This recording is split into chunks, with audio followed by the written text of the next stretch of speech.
பூத்து சிரிக்கின்றதே.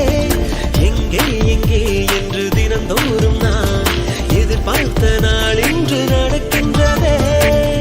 கனவெல்லாம் பலிக்குதே, கண் முன்னே நடக்குதே.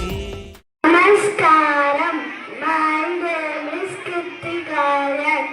I am studying graduate.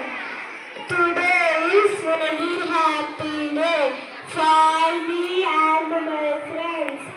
I would like to say thank you to our principal ma'am, VP sir and teachers. சந்தோஷத்தேரில் தாவியேறி மனமின்று மிதந்திட என் வானத்தில் ஒரு நட்சத்திரம் புதிதாக பூ பூத்து சிரிக்கின்றதே. எங்கே